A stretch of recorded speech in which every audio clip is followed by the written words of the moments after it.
Hello வணக்கம் and welcome to Nandini's Tamil food. இப்போ நான் என்ன கொண்டு வந்திருக்கேன்னு பார்த்தீங்களா, ஈரப்பிளாக்க. இதை எப்படி இன்றைக்கி சமைக்கிறதுன்றதை காட்ட போகிறேன். ஈரப்பிளாக்க வேண்டியதில் பார்த்து வேண்டணும். பிஞ்சான ஈரப்பிளாக்காயாக இருந்தால் கறி நல்லா சுவையாக இருக்காது, சக்கையாக இருக்கும்.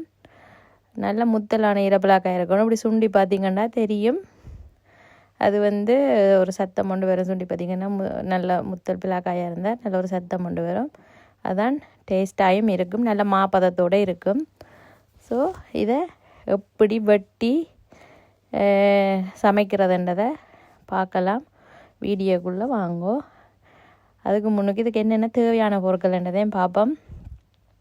வெங்காயம் 2 வெங்காயம் எடுத்து வெட்டி வச்சுருக்கிறேன். செத்தல் மிளகாய் எடுத்து வச்சுருக்கிறேன். கறிவேப்பிலை, உள்ளி எடுத்து வச்சுருக்கிறேன்.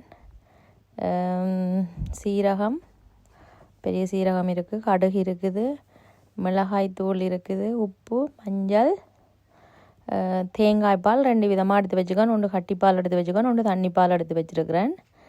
இதை நாங்கள் இனி எப்படி செய்கிறதுன்றதையும் பார்க்கணும். பச்சை மிளகாயம் எடுத்து வச்சுக்கேன். செத்தல் மிளகாயும் எடுத்து வச்சுருக்கிறதுக்கு காரணம் என்னென்னா தாளித்து போட போகிறேன். ஸோ இறுதியில் கொஞ்சமாக தாளித்து போடுவோம்.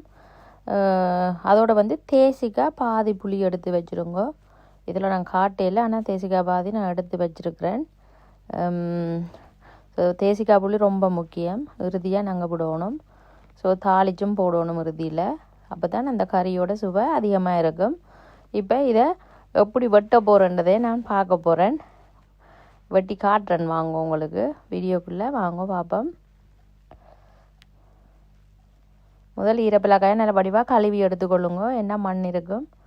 இதை இப்படியே 2 வெட்டி புலாவுங்க. புலந்துட்டு இந்த உள்ளுக்கு இருக்கிற ஒரு கொஞ்சம் பகுதியாக விலத்தி வைக்கணும். அது சரியில்லை, சக்கையாக இருக்கும். இது சரியாக பிளாக்கா மாதிரி தான் இருக்கும். பிளாக்காயில் நீங்கள் எப்படி உள்ளுக்கு சக்கை இருக்குமோ நடுவில் அந்த தண்டோடு சேர்ந்து அதை விலத்தி விட்டுட்டு தோலை இந்த கேரட் சீவுறதால தான் சீவி எடுக்கிறேன். அது கொஞ்சம் இலகுவாக சீவி எடுக்கலாம். ஸோ அதால் சீவி எடுங்கோ. இது கொஞ்சம் பால் தன்மை குறைவு. என்ன ஹேர்னமெண்ட் கேட்டால் இது பிடுங்கி உடனே எடுக்கும்போது தான் அந்த பால் தன்மையாக இருக்கும். இதை அப்படியும் ஊரில் பிடுங்கி இங்கே கொண்டு வரும்போது அதோட பால் தன்மை போயிருக்கும். ஸோ நீங்கள் அதை பற்றி யோசிக்க தேவையில்லை. ஸோ இப்போ இதை வடிவாக நல்லா எல்லாம் சீவி எடுத்து ஒருக்கா கழுவுங்கோ. கழுவி போட்டு சின்ன சின்ன துண்டுகளாக வெட்டணும். வெட்டி அது இந்த கரையும் தானே ஓரளவு துண்டுகளாக வெட்டி தான் எடுக்கணும். இப்போ முழுக்களையும் சீவி எடுப்போம்.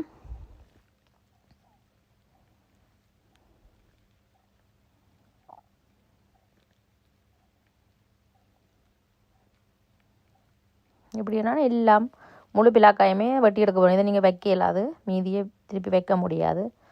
ஸோ அப்போ எல்லாத்தையும் தான் சீவி எடுக்க போகிறேன். இந்த கறியோட சுவையே தனி. நீங்களும் செய்து பாருங்க. இது ஊரில் எங்களோட வீட்லேயே மரம் இருக்கும். நாங்கள் அதில் பிடுங்கி உடனே சமைச்சு சாப்பிட்டு வளர்ந்துருக்குறோம். அதோட சுவை அப்படி இருக்கும். இப்போ எல்லாம் வெட்டிட்டேன். இதுக்குள்ள உப்பும் மஞ்சளும் கொஞ்சம் தண்ணியும் போட்டு கழுவி எடுக்க போகிறேன்.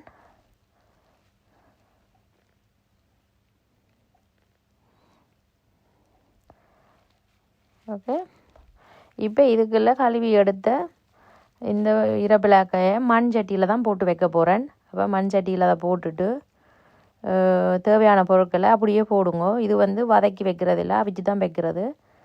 ஸோ பச்சை மிளகாய், கருவேப்பிலை, ரம்பை எல்லாம் போடுறேன். வெங்காயம் கொஞ்சம் போட்டு கொஞ்சம் வச்சுருக்க போகிறேன். என்னென்னா தாளித்து போடுறதுக்காண்டி. உப்பும் போட்டு இதுக்கெல்லாம் மஞ்சள் தூள், மிளகாத்தூள் எல்லாம் போட்டு தான் நான் எல்லாத்தையும் வடிவாக கலந்து அந்த தண்ணிப்பால் எடுத்து வச்சுக்கேன். அந்த தண்ணிப்பாலில் தான் இதை அவிய வைக்க போகிறேன். தண்ணிப்பாலில் தான் இதை அவியணும்.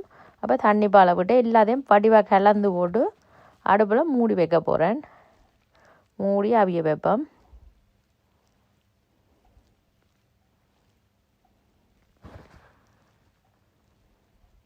பார்த்திங்கன்னா இது இப்போ எல்லாம் நல்லா வடிவாக கலந்து விட்டுட்டேன்.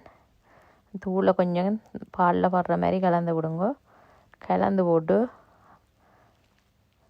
தண்ணி தேவையாண்டா கொஞ்சம் விடுங்கோ. ஏண்டா கிழங்கா அவியத்தானே வேணும்.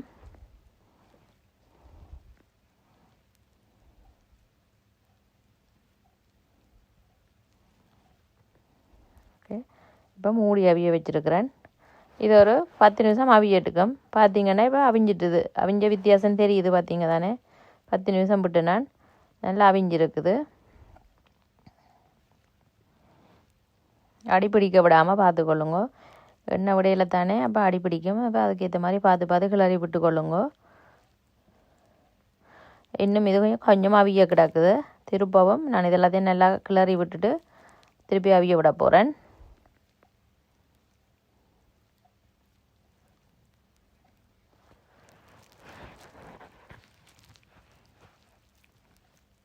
இப்போ இது கொஞ்சம் நேரம் விட்டதுக்கப்புறம் திரும்ப நான் இந்த கட்டி பாலையும் போட போகிறேன். ஏன்னா நல்லா அவிஞ்சிட்டுது. ஓகே, பார்த்தீங்க தானே நல்லா அவிஞ்சு வந்துட்டேன். இதுக்குள்ள இப்போ கட்டி பாலையும் போட்டு இன்னும் ஒரு கொஞ்சம் நேரத்துக்கு விடுவோம். அவிஞ்சு காரி விரைக்கெல்லாம் உங்களுக்கு தெரியும் அதோட வித்தியாசம் எப்படி இருக்குமெண்டு. ஓகே, இப்போ இதை நான் இன்னொரு வாடிக்கு மூடி வைக்க போகிறேன்.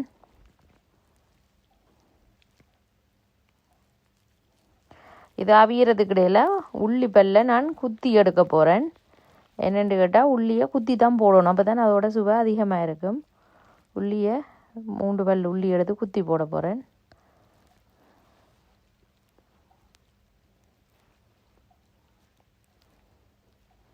பார்த்தீங்க தானே நல்ல வடிவாக பிரண்டு வந்துட்டுது. இப்போ இதுக்குள்ள நான் இதுக்குள்ள தாளித்து போடுறேன். தாளினை எப்படி என்ன ஒரு எண்ணெயை விட்டு அல்லது நெய்யை விட்டு கடுகு, கருவேப்பிலை, பெரிய சீரகம் போட்டு வெங்காயம், செத்தல் மிளகா போட்டு அது வதக்கி எடுக்கிறது. கொஞ்சம் பொன்னிறமாக விரந்தனைக்கும் வதக்கி எடுத்திங்கன்னா அது தாளினி ஆயிரும். அதையும் போட்டு இப்போ இதுக்குள்ள தேசிக்காய் புளியும் விட்டு ரக்க போகிறேன். தேசிக்காய் புளி விட்டால் தான் அதோட சுவை அதிகமாக இருக்கும். அப்போ பாதி தேசிக்காயை அப்படியே புளிஞ்சு விடுறேன். எல்லாத்தையும் போட்டு நல்லா கலந்து போட்டு பார்த்திங்கன்னா பார்க்கவே தெரியுது கறி எப்படி நல்லா அவிஞ்சு நல்ல ஒரு மாப்பதத்துக்கு வந்துட்டுது. இதுதான் உண்மையில் சுவையான கறி. இதை நாங்கள் எப்படி பரிமாறுறதுன்றதை பார்ப்போம். இதை நீங்கள் சோத்தோடையும் பரிமாறலாம், இல்லது புட்டோடையும் சாப்பிடலாம். இப்போ சுவையான ஈரப்பிளாக்காய் கறி ரெடி ஆகிட்டுது. ஸோ எல்லோரும் என்ஜாய் பண்ணுங்க. நீங்களும் இதை செய்து வருங்க. தொடர்ந்தும் எனக்கு சப்போர்ட் தாங்கோ. உங்களோட சப்போர்ட் எனக்கு ரொம்ப முக்கியம்.